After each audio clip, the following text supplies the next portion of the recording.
अस्सलाम वालेकुम। Next class में भाई वेलकम है। और इस क्लास में हम लिक्विफेक्शन ऑफ गैसेस का टॉपिक स्टार्ट करेंगे। तकरीबन कोई 2 दिन ये जो है टॉपिक चलने वाला है, एक इस क्लास में और एक अगले क्लास में। इस क्लास में हम देखेंगे कि गैसेस को लिक्विफाई करने का जो जनरल प्रिंसिपल है वो क्या है और क्या क्या रिक्वायरमेंट्स हैं, क्या क्या कंडीशंस हैं जो अप्लाई करनी पड़ती हैं वाइल ड्यूरिंग लिक्विफाइंग अ गैस। ठीक है, एक और कंसेप्चुअल हवाले से वेपर्स और गैसेस के बीच का डिफरेंस भी देखेंगे कि वेपर फेज और गैसियस फेज में क्या डिफरेंस होता है। कुछ important terms like critical temperature, critical pressure, critical volume और उनके जो डिफरेंट डिफरेंट रिलेशनशिप्स हैं उन पर भी हमें बात करनी है। ठीक है, तो अगर किसी गैस को लिक्विड में कन्वर्ट करना है तो ये काम इतना आसान नहीं है। किसी गैस को लिक्विड में कन्वर्ट करना इतना आसान नहीं है जितना आसान वेपर्स को कन्वर्ट करना है। वेपर्स को कन्वर्ट करने के लिए लिक्विड स्टेट में वापस यानी कंडेंसेशन का प्रोसेस करने के लिए आपको क्या रिक्वायरमेंट्स हैं कि सिर्फ आपको टेम्परेचर कम करना है। टेम्परेचर कम होगा, वो वेपर मॉलिक्यूल अपनी एनर्जी लूज करेंगे, उनकी काइनेटिक एनर्जी कम होगी और वो वापस कंडेंस होकर लिक्विड स्टेट में आ जाएंगे। वेपर्स का वापस लिक्विड स्टेट में आना that is called condensation. Gases का लिक्विड में कन्वर्ट होना दैट इज कॉल्ड लिक्विफेक्शन। और liquefaction is not as easy as condensation. ये कंडेंसेशन की तरह इजी नहीं है। ठीक है, इसमें थोड़ी 3-5 है। वेपर्स को कंडेंस करने के लिए सिर्फ टेम्परेचर कम कर दो, सफिशिएंट है। या अगर आप यही काम प्रेशर अप्लाई करके भी करो तो वो भी चल जाएगा। लेकिन गैसेस के कंटेक्स्ट में अगर बात की जाए तो हमें 2 काम करने पड़ते हैं। गैसेस को लिक्विफाई करने के लिए हमें 2 काम करने पड़ते हैं। नंबर 1, हमें एक तो टेम्परेचर डिक्रीज करना पड़ता है, decrease the temperature, decrease the temperature. और नंबर 2, दूसरा काम हमें यह करना पड़ता है कि increase the pressure, increase the pressure, increase the pressure. ये दोनों काम करने पड़ते हैं। टेम्परेचर क्या करता है? टेम्परेचर डिक्रीज करने से गैस मॉलिक्यूल्स की काइनेटिक एनर्जी डिक्रीज होती है। अभी पिछली क्लास में पढ़ाया था, याद है? काइनेटिक एनर्जी का एक्सप्रेशन निकाला था E is equal to 3RT divided by NA और मैंने कहा था डिवाइडेड बाय 2NA। ये 3R over 2NA this is constant, तो E मैंने बताया था प्रोपोर्शनल टू टेम्परेचर। जैसे जैसे आप टेम्परेचर कम करोगे मॉलिक्यूल्स की काइनेटिक एनर्जी कम होती जाएगी, मॉलिक्यूल्स की काइनेटिक एनर्जी कम होती जाएगी। तो जिसकी वजह से क्या होगा, मॉलिक्यूल्स एक दूसरे के करीब करीब आ जाएंगे। और प्रेशर बढ़ाने से क्या होगा, प्रेशर बढ़ाने से भी वॉल्यूम कम होगा और मॉलिक्यूल्स एक दूसरे के करीब करीब आ जाएंगे। करीब आने से क्या फायदा होगा, जैसे मॉलिक्यूल एक दूसरे के करीब आएंगे तो उनमें अट्रैक्टिव फोर्सेस डेवलप होना स्टार्ट हो जाएंगी, इंटरमॉलिक्यूलर फोर्सेस डेवलप होना स्टार्ट हो जाएंगी, जिसकी वजह से आपकी गैस अल्टीमेटली लिक्विड में कन्वर्ट हो जाएगी। ठीक है ना, क्योंकि हम जानते हैं KMT के अकॉर्डिंग गैस मॉलिक्यूल्स में इंटरमॉलिक्यूलर फोर्सेस नहीं होती, और अगर रियलिटी बेस पर बात की जाए तो होती तो है लेकिन बहुत थोड़ी बहुत होती है। ठीक है, बहुत थोड़ी बहुत होती हैं। वेपर के जो मॉलिक्यूल्स होते हैं उनमें अच्छी खासी इंटरमॉलिक्यूलर फोर्सेस होती हैं क्योंकि उनके मॉलिक्यूल करीब करीब होते हैं। गैस मॉलिक्यूल्स में इंटरमॉलिक्यूलर फोर्सेस काफी वीक होती हैं। क्यों? क्योंकि गैस मॉलिक्यूल्स बहुत दूर होते हैं। मैं 2 दफा पढ़ा चुका हूं कि एक गैस मॉलिक्यूल अपने दूसरे गैस मॉलिक्यूल से अपने डायमीटर के मुकाबले 300 टाइम्स दूर होता है। एक गैस मॉलिक्यूल दूसरे गैस मॉलिक्यूल से अपने डायमीटर के 300 गुना टाइम्स दूर होता है, इतना फासला होता है। तो मिसाल के तौर पर अगर कोई 1 सेंटीमीटर का गैस मॉलिक्यूल है तो वो दूसरे गैस मॉलिक्यूल से 300 सेंटीमीटर दूर होगा। तो गैस मॉलिक्यूल काफी दूर होते हैं जिसकी वजह से उनमें इंटरमॉलिक्यूलर फोर्सेस काफी वीक होती हैं। ठीक है ना, और वो इधर उधर रैंडम मोशन भी कर रहे होते हैं। तो टेम्परेचर डिक्रीज करने से क्या होता है, काइनेटिक एनर्जी डिक्रीज हो जाती है। टेम्परेचर डिक्रीज करने से काइनेटिक एनर्जी डिक्रीज हो जाती है, काइनेटिक एनर्जी डिक्रीजेस। और प्रेशर इंक्रीज करने से वॉल्यूम डिक्रीजेस, वॉल्यूम डिक्रीजेस, जिसका नतीजा क्या होता है, gas molecules come close to each other, gas molecules come close to each other, come close to each other, एक दूसरे के करीब आ जाते हैं। गैस मॉलिक्यूल्स एक दूसरे के करीब आ जाते हैं, जिससे क्या होता है, गैस मॉलिक्यूल्स में इंटरमॉलिक्यूलर फोर्सेस डेवलप होना स्टार्ट हो जाती हैं। गैस मॉलिक्यूल्स में इंटरमॉलिक्यूलर फोर्सेस डेवलप होना स्टार्ट हो जाती हैं। इन इंटरमॉलिक्यूलर फोर्सेस के रहते गैस मॉलिक्यूल्स लिक्विफाई हो जाते हैं। ठीक है ना बात? तो मैंने पढ़ाया है आपको, बल्कि नहीं पढ़ाया, नेक्स्ट चैप्टर में पढ़ाऊंगा। कि जो इंटरमोलिकुलर फोर्सेज हैं they are inversely proportional to distances. जहां पर डिस्टेंस ज्यादा होगा वहां इंटरमोलिकुलर फोर्सेज कम होंगी, और जहां पर डिस्टेंस कम होगा वहां इंटरमोलिकुलर फोर्सेज स्ट्रांग होंगी। सॉलिड्स में इंटरमोलिकुलर फोर्सेज इसीलिए स्ट्रांग होती हैं कि उनमें डिस्टेंस बहुत कम, लिक्विड में मॉडरेट इसलिए होती हैं क्योंकि मॉलिक्यूल्स थोड़ा सा दूर दूर हो जाते हैं, और गैस मॉलिक्यूल में सबसे वीक इंटरमोलिकुलर फोर्सेज इसलिए होती हैं क्योंकि वो मॉलिक्यूल काफी दूर दूर होते हैं। तो टेम्परेचर डिक्रीज करने से काइनेटिक एनर्जी डिक्रीज होगी, प्रेशर इंक्रीज करने से वॉल्यूम डिक्रीज होगा, वॉल्यूम डिक्रीज होगा, काइनेटिक एनर्जी कम होगी, मॉलिक्यूल्स एक दूसरे के करीब करीब आएंगे, इंटरमोलिकुलर फोर्सेज डेवलप हो जाएंगे और गैस लिक्विफाई हो जाएगी। Gas will be liquefied.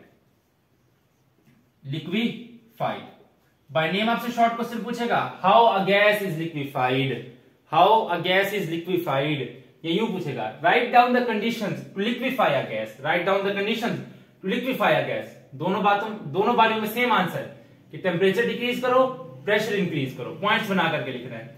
Decrease in temperature से बताओ क्या होगा, काइनेटिक एनर्जी कम होगी, मॉलिक्यूल पास पास आएंगे, और प्रेशर बढ़ाने से वॉल्यूम कम होगा, मॉलिक्यूल्स पास पास आएंगे। ऐसा करने से उनके बीच में इंटरमोलिकुलर फोर्सेज डेवलप होंगी, और इंटरमोलिकुलर फोर्सेज डेवलप होने की वजह से गैस विल बी लिक्विफाइड। ठीक है, समझ आ गया? ये इंपॉर्टेंट शॉर्ट क्वेश्चन है। अच्छा, एक और टर्म हमें देखनी है, दैट इज क्रिटिकल टेम्परेचर। आइए क्रिटिकल टेम्परेचर पर बात करते हैं। क्रिटिकल टेम्परेचर का कंसेप्ट लिक्विफैक्शन ऑफ गैसेस में इंपॉर्टेंट है। देखिए क्या होता है क्रिटिकल टेम्परेचर। मिसाल के तौर पर आपके पास अमोनिया है, आपके पास अमोनिया है, रूम टेम्परेचर पर आपने अमोनिया रखी हुई है, आप इस पर प्रेशर अप्लाई करो तो ये लिक्विफाइड हो जाएगी, ये लिक्विफाई हो जाएगी, लिक्विड में कन्वर्ट हो जाएगी। आप इसका टेम्परेचर कम करो सिर्फ तो ये लिक्विड में कन्वर्ट हो जाएगी। लेकिन अभी तो ये हमने रूम टेम्परेचर पर ले रखी है, ये 25 डिग्री सेल्सियस पर ले रखी है। लेकिन अगर यही अमोनिया गैस मैं कोई आप कह लो 132.4 डिग्री सेल्सियस पर ले लूं, इतने टेम्परेचर पर ले लूं, तो सिर्फ प्रेशर बढ़ाने से काम नहीं चलेगा, सिर्फ प्रेशर बढ़ाने से काम नहीं चलेगा, टेम्परेचर को भी कम करना पड़ेगा, टेम्परेचर को भी कम करना पड़ेगा। ठीक है, अमोनिया अगर नॉर्मल रूम टेम्परेचर पर हो तो सिर्फ प्रेशर अप्लाई करने से लिक्विफाई हो जाएगी। लेकिन अगर अमोनिया किसी ऐसे टेम्परेचर पर हो जो इस वैल्यू से ऊपर हो, रिपीट करता हूं, अगर अमोनिया किसी ऐसे टेम्परेचर पर हो जो इस वैल्यू से ऊपर हो, मान लो 150 डिग्री सेल्सियस पर हो, अगर अमोनिया मान लो 150 डिग्री सेल्सियस पर हो तो सिर्फ और सिर्फ प्रेशर अप्लाई करने से, सिर्फ और सिर्फ प्रेशर अप्लाई करने से अमोनिया क्या होगा, लिक्विफाई नहीं होगा। मानो अगर अमोनिया 135 डिग्री सेल्सियस पर है तो सिर्फ और सिर्फ प्रेशर अप्लाई करने से अमोनिया लिक्विफाई नहीं होगा, टेम्परेचर भी कम करना पड़ेगा, कम से कम टेम्परेचर इतना लाना पड़ेगा, कम से कम टेम्परेचर इतना लाना पड़ेगा। ये जो टेम्परेचर है ये कहलाता है क्रिटिकल टेम्परेचर, ये कहलाता है क्रिटिकल टेम्परेचर ऑफ अमोनिया। देखो डिफाइन कैसे करेंगे, there is a temperature, there is a temperature above which no gas can be liquefied, no gas can be liquefied no matter how much pressure is applied, how much pressure is applied। ठीक है, एक ऐसा temperature जिससे ऊपर किसी भी gas को liquefy करना मुमकिन ही ना हो, वो कहलाता है उसका critical temperature, is called its critical temperature, is called its critical temperature.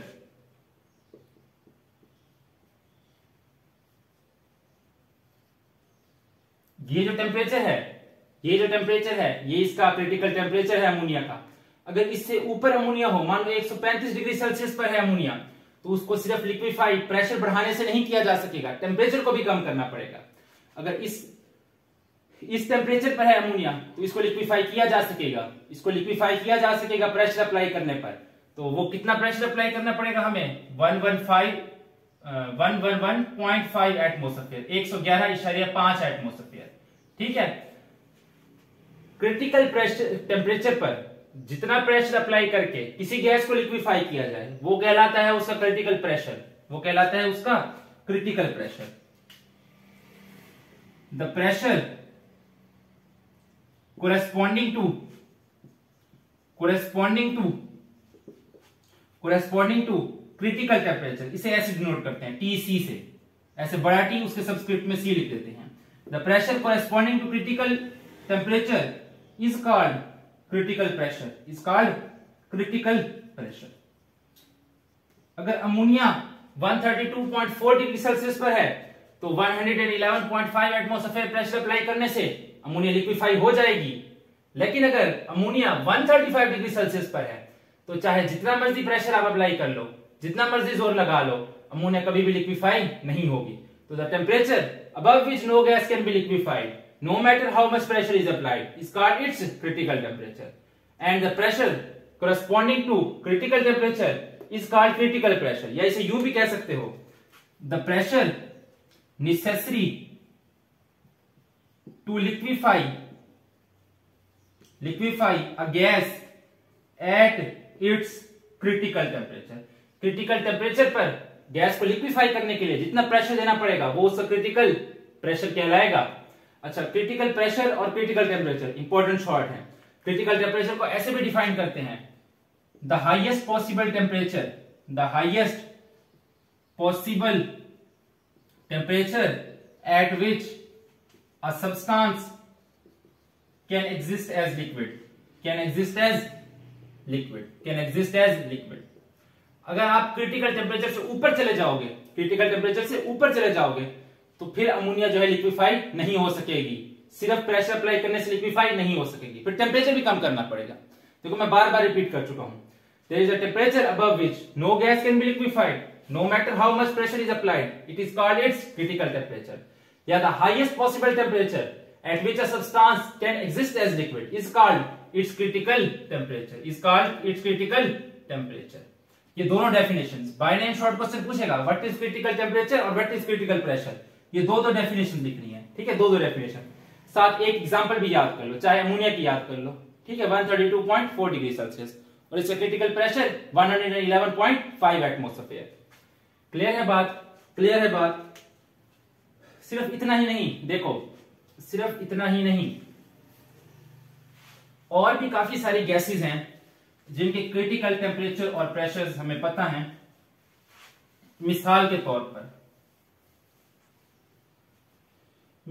पर आप देखो कार्बन डाइऑक्साइड का जो क्रिटिकल टेम्परेचर है वो होता है 31.1 डिग्री सेल्सियस। यानी अगर कार्बन डाइऑक्साइड 31.1 डिग्री सेल्सियस पर है तो इसको 95.65 एटमॉस्फेयर प्रेशर दे करके इसको लिक्विफाई किया जा सकता है। लेकिन अगर 31.1 डिग्री सेल्सियस से ऊपर कहीं पर कार्बन डाइऑक्साइड है, 40-50 डिग्री सेल्सियस पर है, तो फिर चाहे जितना मर्जी प्रेशर अप्लाई कर दो, कार्बन डाइऑक्साइड लिक्विफाई नहीं होगी, वो परमानेंटली गैस बन जाएगी। सिमिलरली एक और गैस ऑक्सीजन का क्रिटिकल टेम्परेचर -118 डिग्री सेल्सियस है।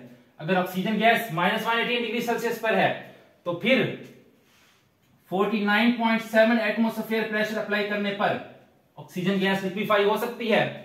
लेकिन अगर -118 से ऊपर है, -116 पर है, -110 पर है, 0 डिग्री सेल्सियस पर है, रूम टेम्परेचर पर है, तो चाहे जितना मर्जी प्रेशर अप्लाई कर लो, आप ऑक्सीजन को लिक्विफाई नहीं कर पाओगे। ये इसका क्रिटिकल टेम्परेचर कहलाता है। और अगर -118 डिग्री सेल्सियस पर ऑक्सीजन है, इस टेम्परेचर पर इसको लिक्विफाई करना चाहते हो तो 49.7 एटमॉस्फेयर प्रेशर अप्लाई कर दो, ऑक्सीजन लिक्विफाई हो जाएगी। The pressure that corresponds to critical temperature is called critical pressure, और the pressure that is required to liquefy a gas at its critical temperature is called its critical pressure. Similarly argon का critical temperature होता है -122 degree Celsius और इसका critical pressure होता है 47 atmosphere. अच्छा sorry, यहां पर ये मेरे ख्याल से हमने गलत लिखा है। ये जो कार्बन डाइऑक्साइड है इसका जो क्रिटिकल प्रेशर होता है वो 73 एटमॉस्फेयर होता है। 73 एटमॉस्फेयर, ठीक है, गलती से लिखा गया, ठीक है ना, 73 एटमॉस्फेयर।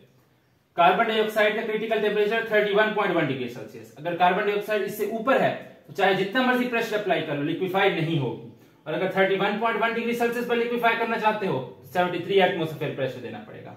ये इसका critical temperature, the highest possible temperature at which a substance can exist as a liquid is called its critical temperature. ये बोर्ड का एमसीक्यू भी है, हाँ एमसीक्यू में भी आता है, ऐसे कैसे पूछेगा। The highest possible temperature at which a substance can exist as liquid is called its critical temperature, और the pressure that is corresponding to critical temperature is called critical pressure. Argon का कितना है -122 डिग्री सेल्सियस, और इसके corresponding critical pressure 47 atmosphere, 47 atmosphere. तो यहां पर देखो अमोनिया जो है ये पोलर गैस है, ये पोलर गैस है, जबकि ये तीन क्या है, ये नॉन पोलर है, ये नॉन पोलर है। तो आप देख सकते हो पोलर गैसेस के लिए क्रिटिकल टेम्परेचर और क्रिटिकल प्रेशर का वैल्यू क्या है, हाई है। क्रिटिकल टेम्परेचर और क्रिटिकल प्रेशर का वैल्यू हाई है, यानी अमोनिया को हायर टेम्परेचर पर लिक्विफाई किया जा सकता है, कार्बन डाइऑक्साइड को हाई टेम्परेचर पर लिक्विफाई किया जा सकता है, ऑल्दो नॉन पोलर है। ऑक्सीजन को लो टेम्परेचर पर लिक्विफाई करना पड़ेगा, आर्गन को लो टेम्परेचर पर लिक्विफाई करना पड़ेगा। ठीक है, देखो इन तीनों में आप कंपैरिजन करो, ये जो है ये लार्ज साइज है, ठीक है, इसका साइज सबसे बड़ा है, लार्जेस्ट, और आर्गन का साइज सबसे छोटा है, स्मॉलेस्ट, और ये मिड में है। ठीक है, ये मिड में है। तो आप देखो जिसका साइज जितना बड़ा है उसमें पोलराइजेबिलिटी उतनी ज्यादा होगी, उसकी पोलराइजेबिलिटी उतनी ज्यादा होगी। ठीक है, जिसका साइज जितना छोटा उसकी पोलराइजेबिलिटी कम, तो उसमें फोर्सेस भी कम होंगी। ठीक है, यानी ये देखो अगर मिसाल के तौर पर एक है ये मॉलिक्यूल, इसका साइज बड़ा है, इसका साइज बड़ा है, इसके वैलेंस में इलेक्ट्रॉन्स हैं। जैसे ही ये दो मॉलिक्यूल्स एक दूसरे के करीब आएंगे, जैसे ही ये दो मॉलिक्यूल्स एक दूसरे के करीब आएंगे, एक दूसरे के इलेक्ट्रॉनों को धक्का मार के इधर भेज देंगे, एक दूसरे के इलेक्ट्रॉनों को धक्का मारकर इधर भेज देंगे। तो देखो सिचुएशन क्या बन जाएगी, इलेक्ट्रॉन इधर चले जाएंगे, इलेक्ट्रॉन इधर चले जाएंगे। सिमिलरली इसके जो इलेक्ट्रॉन्स हैं वो इस साइड पर चले जाएंगे, इसके इलेक्ट्रॉन इस साइड पर चले जाएंगे। तो देखो ये इंस्टेंटेनियस डाइपोल बन गए, ये इंस्टेंटेनियस डाइपोल बन गए। ये नॉन पोलर में बनते होते हैं, ये नॉन पोलर में बनते होते हैं, इंस्टेंटेनियस डाइपोल। और मॉलिक्यूल क्या हो गया, पोलराइज हो गया। देखो यहां पर क्या बन गया, पार्शियल नेगेटिव, यहां पर पार्शियल पॉजिटिव, यहां पर पार्शियल पॉजिटिव, यहां पार्शियल नेगेटिव। अब देखो ये जो डाइपोल है, ये डाइपोल किसी दूसरे नॉन पोलर मॉलिक्यूल के करीब आएगा, मिसाल के तौर पे इसके करीब आया, तो इसके इलेक्ट्रॉन्स हैं, इसके इलेक्ट्रॉन्स हैं, इसके इलेक्ट्रॉनों को, ये वाले जो इलेक्ट्रॉन है इसके इलेक्ट्रॉन को रिपेल करेंगे। यहां पर पार्शियल पॉजिटिव है, यहां पर पार्शियल नेगेटिव है, तो कहानी देखो कैसे बनेगी। यहां पर इसके इलेक्ट्रॉन्स हैं, पार्शियल नेगेटिव पार्शियल पॉजिटिव, इसके इलेक्ट्रॉन को धक्का मार के उधर भेज दिया इसने, तो यहां पर क्या स्टोरी बन गई, ऐसी स्टोरी। इसके इलेक्ट्रॉन इधर चले गए, यहां पर पार्शियल नेगेटिव, यहां पर पार्शियल पॉजिटिव, ये देखो ये अट्रैक्शन डेवलप हो गई। तो नॉन पोलर में इस तरीके से इस प्रोसेस को बोलते हैं instantaneous dipole induced dipole forces. ये देखो ये इंस्टेंटेनियस डाइपोल बने, और ये इंस्टेंटेनियस डाइपोल की वजह से डाइपोल इंड्यूस हुआ, तो इसको बोलते हैं instantaneous dipole induced dipole forces, क्योंकि ये इंस्टेंटेनियस डाइपोल और इंड्यूस्ड डाइपोल के बीच में है। ये इनको लंदन फोर्सेस भी बोलते हैं। इस प्रोसेस को, इलेक्ट्रॉन्स को डिस्टॉर्ट करने का प्रोसेस, इस प्रोसेस को बोलते हैं पोलराइजेबिलिटी। अगर मॉलिक्यूल बड़े साइज का होगा तो पोलराइजेबिलिटी ज्यादा होगी, यानी इलेक्ट्रॉन धक्का मारेंगे एक दूसरे को तो इलेक्ट्रॉन इस साइड पर भागेंगे। लेकिन अगर मॉलिक्यूल ही छोटे साइज का हो, मिसाल के तौर पर ये देखो मॉलिक्यूल ही ये छोटे साइज का है, इसमें इलेक्ट्रॉन्स हैं, ठीक है, एक यहां पर इलेक्ट्रॉन्स हैं, ये एक दूसरे के करीब आए, आकर के एक दूसरे के इलेक्ट्रॉन को रिपेल किया तो उधर भागे, तो इलेक्ट्रॉन्स रिपेल होने की बजाय खुद मॉलिक्यूल रिपेल हो जाएंगे। क्यों? इसलिए क्योंकि इलेक्ट्रॉन उस तरफ जा नहीं सकते। देखो यहां पर जगह नहीं है, इस साइड पर जगह नहीं है, इस साइड पर जगह नहीं है, तो यहां पर पोलराइजेबिलिटी नहीं हो सकती, यहां पर पोल्स नहीं बन सकते। ये बड़े साइज का था, यहां पर जगह थी, इलेक्ट्रॉन उधर भाग गए, पोल्स बन गए, इंस्टेंटेनियस पोल्स बने। इंस्टेंटेनियस पोल्स में जाकर के दूसरे नॉन पोलर मॉलिक्यूल में पोलैरिटी इंड्यूस की, और इंस्टेंटेनियस डाइपोल और इंड्यूस्ड डाइपोल के बीच में momentary forces of attraction create हुई, जिनको instantaneous dipole induced dipole forces बोला, और ये क्या हो गई, लिक्विफाई हो गई। तो जो बड़े साइज वाला होता है कार्बन डाइऑक्साइड नॉन पोलर, बड़े साइज की, पोलराइजेबिलिटी ज्यादा, लिक्विफाई हाई टेम्परेचर पर करना इजी हो जाएगा, कोई मसला नहीं है। ऑक्सीजन साइज थोड़ा कम, लिक्विफाई करना थोड़ा मुश्किल। आर्गन साइज सबसे छोटा, स्मॉलेस्ट साइज, लिक्विफाई करना और भी मुश्किल। समझ आया रिलेशन? तो क्रिटिकल टेम्परेचर उसी का ज्यादा होगा जिसका साइज बड़ा है या जिसकी पोलैरिटी ज्यादा है। पोलर है, सबसे पहले देखोगे पोलर है या नॉन पोलर। पोलर है तो उसका क्रिटिकल टेम्परेचर ज्यादा होगा, नॉन पोलर का ऑटोमेटिकली कम होगा। अच्छा, फिर देखोगे साइज, जिसका साइज बड़ा है उसका क्रिटिकल टेम्परेचर ज्यादा होगा, उसे हाई टेम्परेचर पर लिक्विफाई किया जा सकेगा। ठीक है ना? अच्छा जी, ये बात तो समझ में आ गया। ठीक है, तो इससे अब साफ क्या पता चला कि हमारा जो क्रिटिकल टेम्परेचर है, क्रिटिकल टेम्परेचर है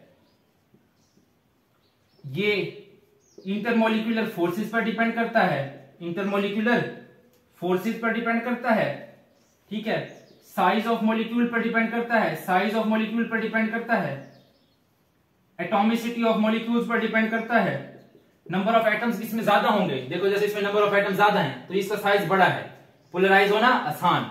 इसी तरीके से शेप ऑफ मॉलिक्यूल पर भी डिपेंड करता है, एक मॉलिक्यूल है जिसका साइज जो है रेगुलर साइज है, ठीक है, सिमेट्रिकल इलेक्ट्रॉनिक क्लाउड है, तो उसको पोलराइज करना भी क्या होगा, आसान होगा, उसको पोलराइज करना भी आसान होगा, ठीक है। अगर शेप टेढ़ा मेढ़ा शेप है किसी मॉलिक्यूल का तो उसको पोलराइज करना भी थोड़ा मुश्किल काम होगा, ठीक है। तो शेप, साइज, इंटरमोलिकुलर फोर्सेस, इन सब चीजों पर आपका क्रिटिकल टेम्परेचर जो है वो डिपेंड कर रहा होता है, क्रिटिकल टेम्परेचर इन सब चीजों पर डिपेंड करता है, ठीक है, साइज पर, शेप पर, इंटरमोलिकुलर फोर्सेस पर और एटॉमिसिटी पर, ठीक है ना, ये फैक्टर्स है क्रिटिकल टेम्परेचर के।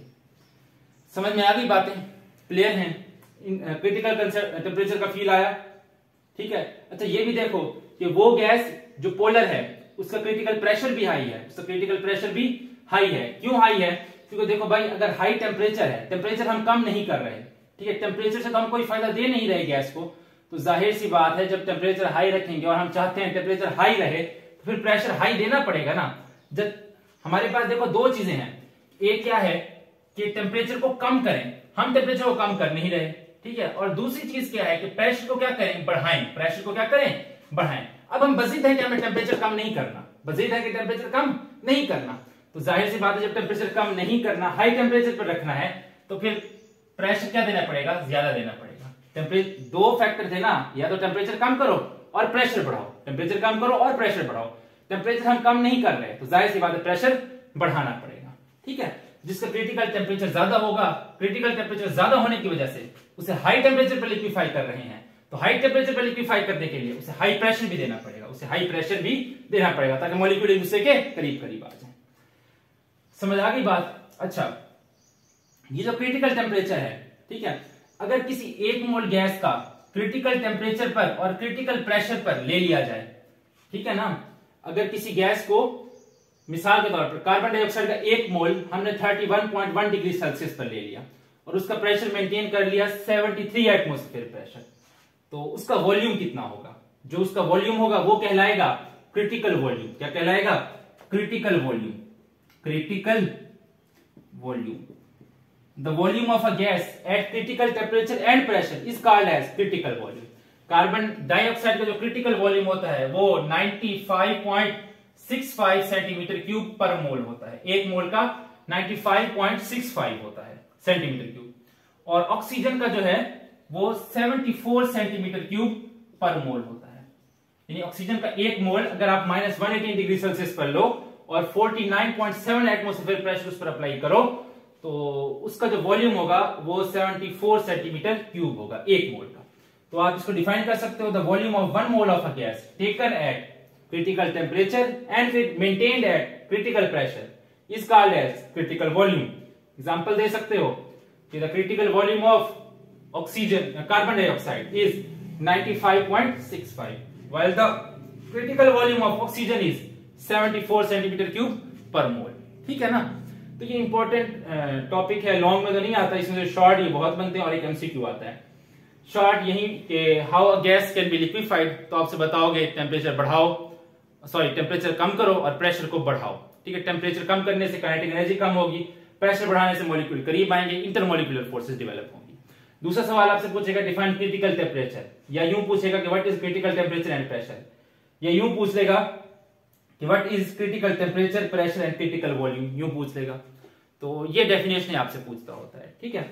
एक और फर्क आपको गैसेस और वेपर्स में बताऊं, वेपर्स जो है अबव क्रिटिकल टेम्परेचर होते हैं, गैसेस जो vapours above critical temperature they are called gases, below critical temperature होंगे तो उनको वेपर्स कहा जाएगा, ठीक है। ऑल्दो उनको कभी कभार गैसेस भी बोल दिया जाता है, यानी अमोनिया अगर रूम टेम्परेचर पर भी है तो उसको अमोनिया गैस ही बोल दिया जाता है, ठीक है, ज्यादा 3-5 जो है नहीं की जाती।